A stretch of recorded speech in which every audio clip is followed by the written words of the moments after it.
use of civil citations instead of arresting children on the First Coast is being called a big success. But how does it actually work? And is it making lasting change? Good morning and live from Studio 5. This is First Coast Connect on 89.9. Thanks for listening. I'm Charlene Shirk in for Melissa Ross. We're always live here at 9. And make sure to subscribe to our podcast on iTunes and Stitcher. And just ahead, we're going to hear about this use of civil citations. Is it helping kids, troubled kids, stay on the right track? Is it doing enough? Then later, international medical marijuana companies are now coming to Florida. Why, who they are, what they're going to do. We're going to talk all about it. Plus, it's a new collaboration between WJCT and Modern Cities. We're going to tell you about the launch of the Jackson. All of that and much more ahead. But first this hour, the Florida Senate has passed a bill requiring law enforcement officers to issue civil citations to qualifying nonviolent juveniles rather than arresting them. Well, the First Coast has a long history with civil citations, or also known as diversion programs, dating back to former state attorney Harry Shorstein. But they are also controversial, detractors claiming that they don't do enough to deter future criminal activity from a youth offender. Most recently, the fallout after the deadly mass shooting from a former student at Marjorie Stoneman Douglas High School. The young suspect, Nicholas Cruz, was given a civil citation and referred to a diversion program after he committed an act of vandalism as an 8th grader. Jacksonville Civil Citation Program is overseen by a Juvenile Justice Advisory Committee made up of community stakeholders that meet regularly to review the program along with the efforts really around the whole country.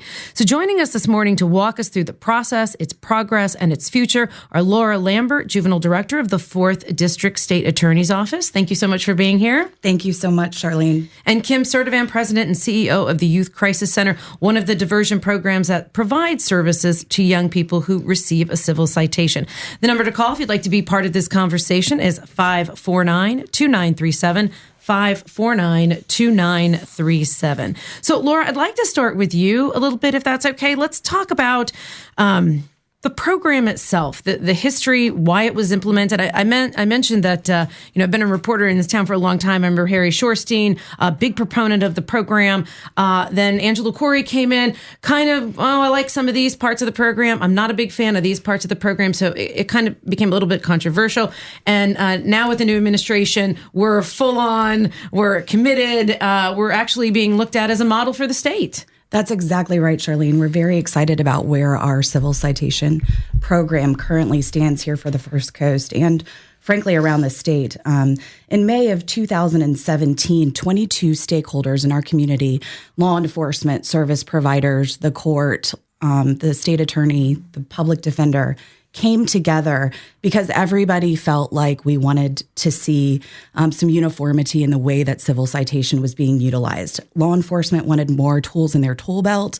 And so we had a convening where these people came together and came to agree on what we would permit the civil citations to be issued for here on the First Coast. So can we go there? Sure. Because, I think one of the concerns is that, it's too much of a little slap on the wrist and we're not doing enough. These don't do enough to prevent future offenses. So what qualifies, and I mentioned qualifying youth offender, what qualifies for a civil citation and what does not? So that's a great question. I do want to be clear that misdemeanor offenses are the only thing that qualify for civil citation. And this is a program that the legislature of Florida has put into our statutes. They have said what is and is not permissible. So with regard to misdemeanors, it's most any misdemeanor save certain traffic offenses and any misdemeanor that would include a weapons crime.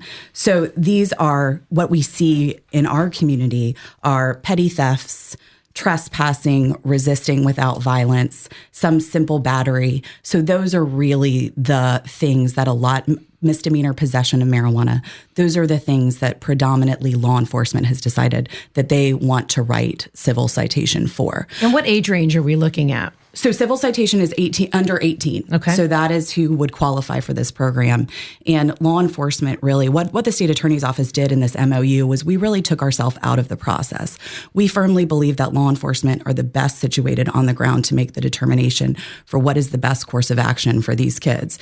And based on the response that law enforcement has given and the fact that we are writing at such a consistent and high way of kids who are eligible for civil citation, I think shows that this was a program that law enforcement was really ready for and excited for. Kim, I'd like to bring you in the conversation. At Youth Crisis Center, you've been around 40 plus years, one of the first runaway shelters, kind of that's how you became known in the community, but the organization has evolved over the years based on the needs of the community. We're talking about these kind of misdemeanor things and these kinds of petty theft or fighting or shoplifting or things of that nature. Talk a little bit about the services, because you see these kids all the time. You see them from this degree to more serious domestic violence situations. Are these the kinds of things where a child needs to be in a court of law and do jail time? Or are these the types of misdemeanors and activities that therapy and intervention can truly help? So these are the types of behaviors that early intervention that we would look at as prevention of going deeper into the system would really help. So, at first onset, if you're starting to see a child trespassing or a child starting to steal things, those are symptoms, those are warning signs there that there's something happening that you need to get assistance for.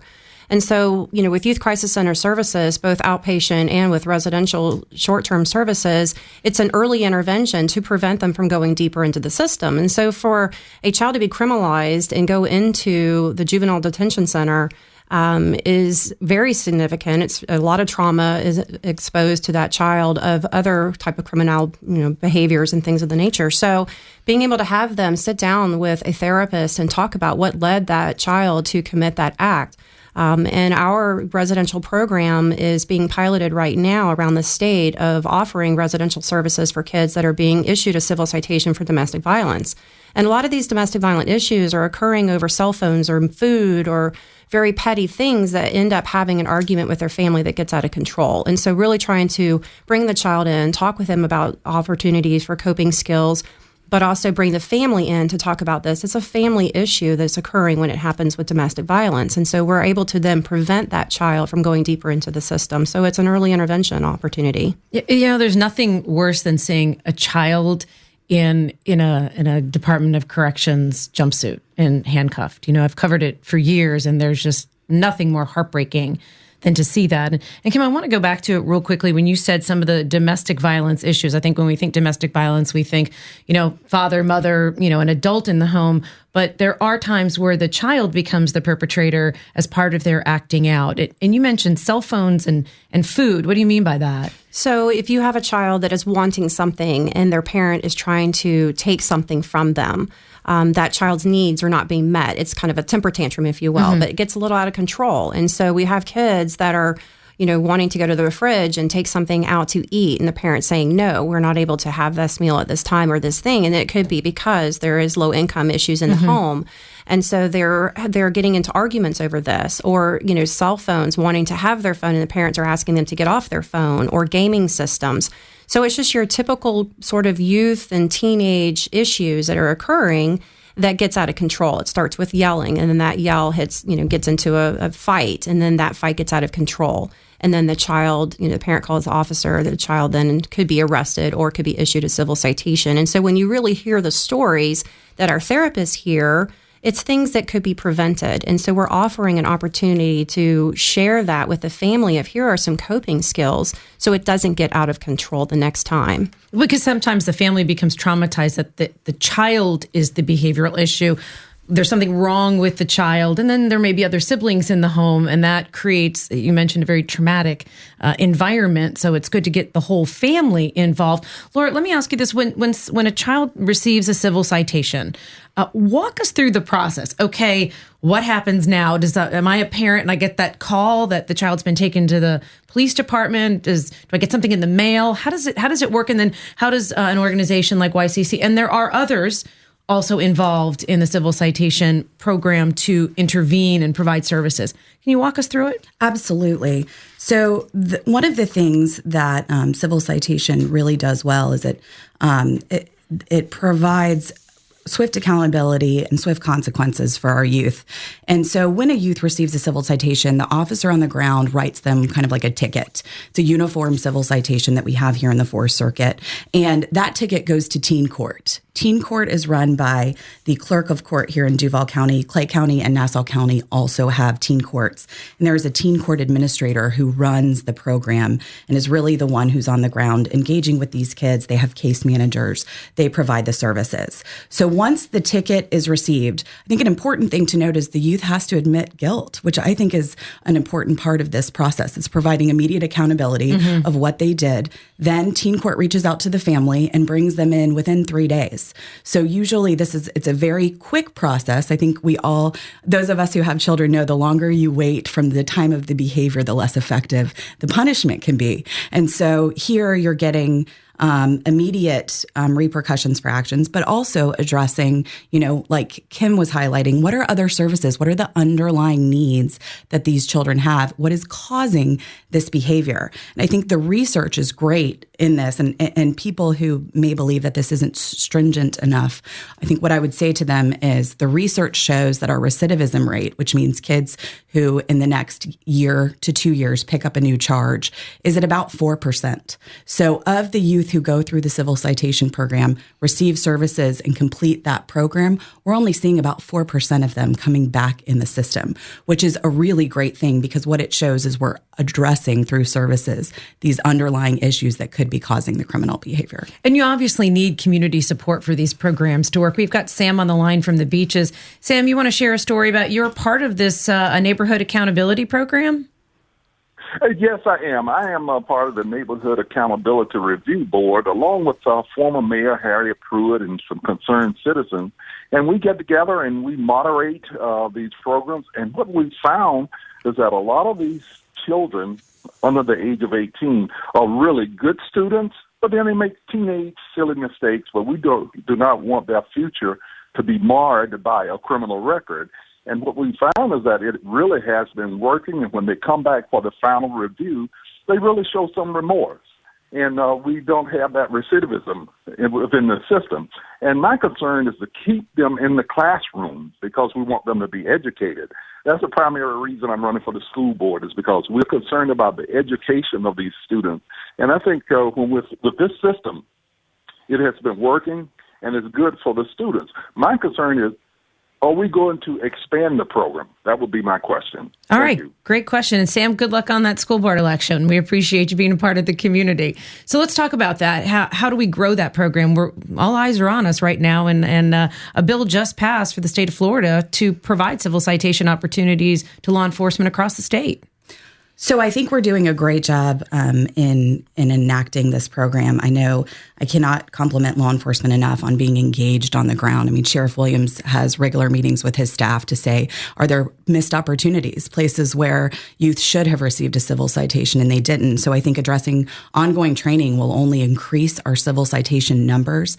As for expanding the program, one of the things that is very important to Melissa Nelson and her administration is looking at diversion practices as a whole. So civil citation is one type of a diversion practice, but we also have diversion programming for children who've been arrested, for kids who have been through the system. And so one of the things that the Juvenile Justice Advisory Committee, which you mentioned earlier, is doing, it's a group of 23 members of the community who have attended a year-long programming that our office has brought speakers. We've brought lots of different innovative ideas to this committee to say, how are our diversion practices going as a whole? Is what we're doing right now working well? Are there areas we could be more innovative, do things better? And that committee is in the process right now of having their meetings, and they will eventually, hopefully this fall, present a report to the state attorney's office on just what you brought up. What are ways that we can increase diversion? What are ways that we can improve diversion and hopefully even get to kids or charges that are not appropriate for civil citation, but would be appropriate for other diversion?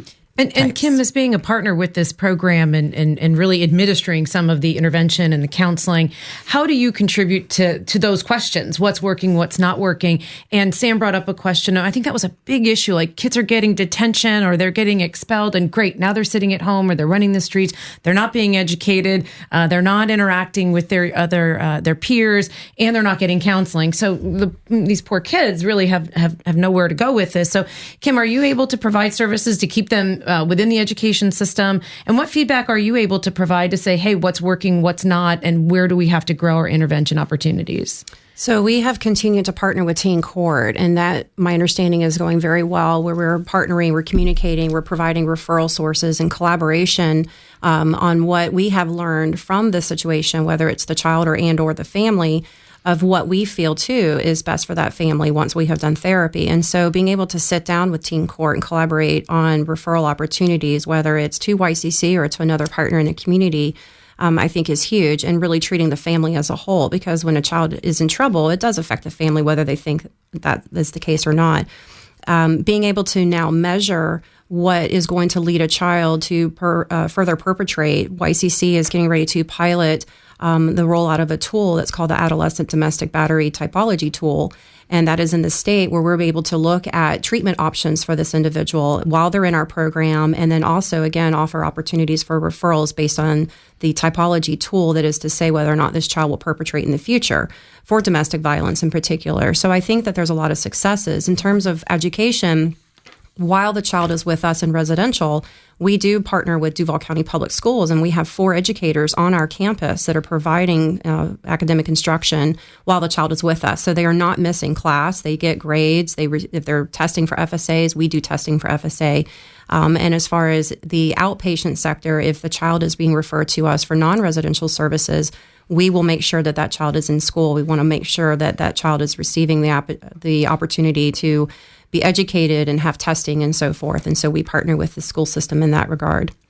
It seems like we're getting a lot of positive feedback from the community. And Kim, that's fascinating in terms of having predictors to be able to see future behavior. Because I think that's the big question is, that's great, we're intervening now, but what impact are we making in this child and the community's future? We've got Bob on the line from Atlantic Beach. Bob, thanks so much for calling in. Good morning. I work with a nonprofit called First Coast Maritime. We've partnered with Jacksonville organization Mad Dads, and we're taking a lot of the young folks, or some of the young folks who go through intervention programs, and training them to become merchant seamen. In the 6 years we've been doing this, we have about a 75% employment rate. We've got about 125 people employed today, and they're bringing in $6.25 million to the Jacksonville economy every year through employment. Diversion programs are really a good idea, and I don't know how I can express my joy that we're looking to expand these programs and make them better. Thank you. Oh, thank you, Bob. The ladies here are just lighting up in this room right now. Well, but I want to go ahead. Charlene, I just wanted to make one quick point to kind of piggyback on our last caller. So approximately 700 youth in this last year has been served circuit-wide by Civil Citation. And there's a 2011 study that shows that there's a huge taxpayer savings of sending these kids through diversion. It costs approximately between $1,500 and $4,500 per kid for them to engage in the juvenile justice system. So if you think about the cost savings that are happening with those kids not being arrested, the officer time off the street, those officers get to write a ticket and then they're right back out there, looking for, crime and violent activity. I think it really cannot be understated how great it is for the community to save money, to help produce productive members of the community who will go back out and engage and become taxpayers themselves. I mean, because to have something on a record, we've just did the ban the box. We've talked about how it's hard for people to find employment if they've got these things on their records.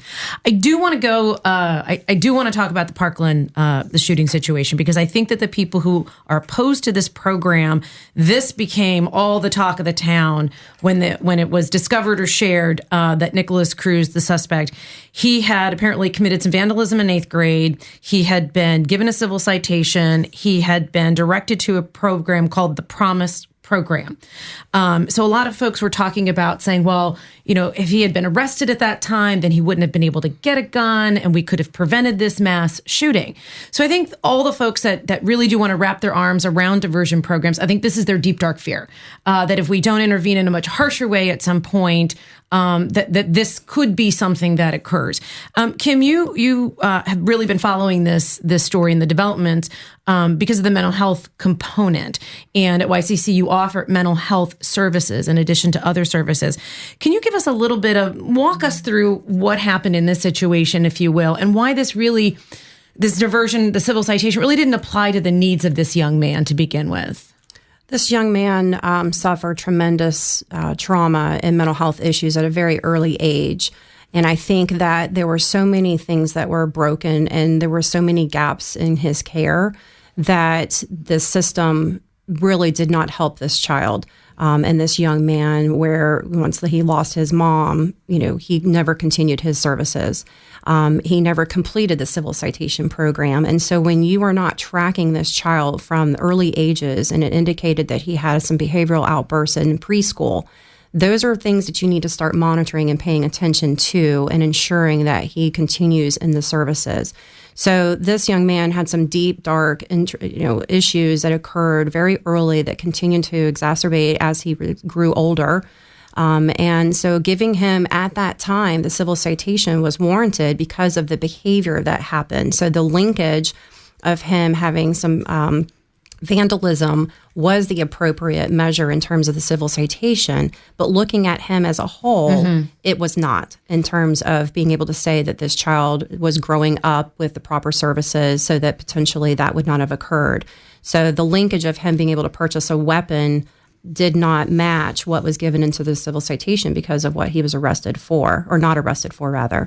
So, and he had been, apparently officers have been called to his home over domestic violence issues. Right. About 20 times, they were saying. So for YCC, in fact, you offer that, the residential services. So if in this particular case, in a perfect world, a much better solution would have been someone had picked him up from his home and brought him to an organization like YCC to get him out of the home. Absolutely. And that there we could have looked into the history and started looking into proper services and engaging in other means to collaborate with the community to help this individual and wrap our arms around and follow the child.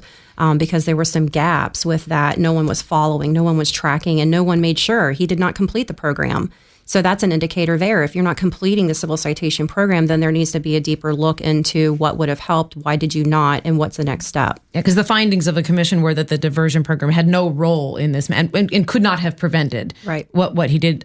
Let's talk about, though, the importance of, Kim just brought up a really good point about having to have the conversation, having to be connected, looking at the child as a whole. Because if you just look at, okay, he vandalized a sink in 8th grade, that doesn't tell you a whole lot about the complexity of what this young man was going through. So how are you all communicating with each other? How are you, in this group of folks the commission that's coming together, how are they creating a communication opportunity to look at a child as a whole and improve the program and not let these kids fall through the gaps?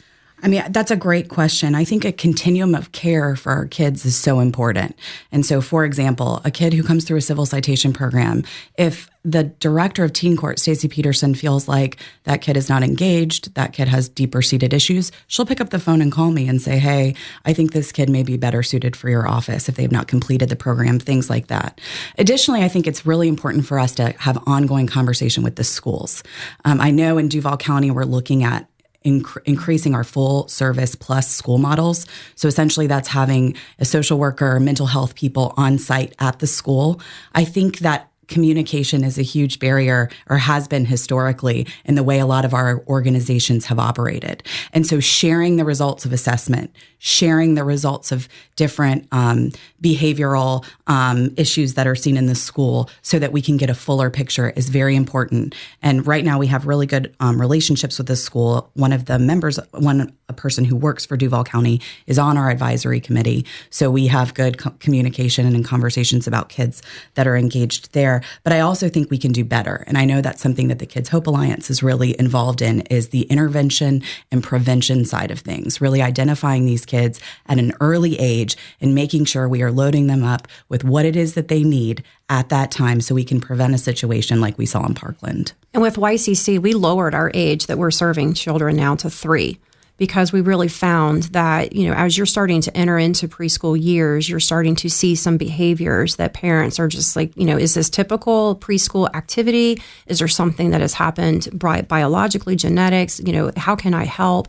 And so, no, you're not bringing a 3-year-old in to do therapy. You're bringing a 3-year-old in to have that conversation with the parents and start building the relationship there and the mental health component to determine what path and what track you can try to help that family, and talking about targeted case management and where you have sort of a brokerage system where one individual is following the family to link that individual with other community partners. And so for us, we provide discharge plans. We have case summaries. We're following up with state attorney's office if we have a family to say whether or not that child is compliant or not, so that we can look at whether or not the case should be closed, whether more intensive services should be offered, and really making sure that the community is relevant. If more intensive services are needed, how do we build that? And I think we've done a great job of coming together to create focus groups to determine what level services does our community need. And Kim, there's no shame in calling and asking for help. So often when we hear about these people who do these acts, you just track it down to even as a small child, they exhibited this behavior, as a young adult or as a teen. And there was, in the heartbreak, I think, is there were so many opportunities to intervene and to prevent. So can you just speak to the families out there and let them know that there's no shame in giving a call, and the services are confidential and they're private, and they really do empower the entire family to be able to act as a whole so that we don't have these situations and end up having to be reactive. Right. And I think, there are lots of organizations in the community, YCC being one, that has a 24-hour hotline where you can call and speak to a live person about your circumstances, or you can look at the website, you can email us. And just having, is this typical or not? And just the way I look at it, you're just putting tools in your toolbox to be able to say, if this circumstance happened at my child's age of 9, I want to make sure that when they're 18, 25, 30, that they're going through things, that they can go back and say, okay, this is how I should deal with this. And so you're developing that individual just as you would develop them academically or any other way with medical services. Mental health is not shameful. It's something that is real. It's something that you can try to prevent from further deepening into any kind of a system. And doesn't mean you're a bad parent. Not at all. Not at all. And it means that you just are reaching out to ask questions and to say, hey, let me run this by you. And what do you think? I mean, it's very real. And not talking about it, not reaching out, you leave a big question mark of what that individual is going to look like. So if you realize that a child is sick, you're going to get them help. If you realize your child has academic problems, you may get them a tutor. If you realize your child is starting to act out or is starting to have some signs of being sad or anxious, you're reaching out for help. It's no different. And Kim, can you give the website to the Youth Crisis Center so folks can learn more about your services? It's ycc.org. Okay. And Laura, is there a website that folks can go to learn more? And maybe if they want to serve on this commission or be a part of the community that they can go to? Yes, there is. We do have I think it's sao4th.com. And so I'm putting her on the spot. I know. I'm kind of like looking at my phone trying to find our website. If you just Google sao.org or annual report, it's really interesting. You can read all about it. Ladies, thank you so much. Laura Lambert, Juvenile Director, 4th District State Attorney's Office. Kim Sirdevan, President, CEO of Youth Crisis Centers. Thank you so much for being a part of the solution. Thank you. Thank you for having me.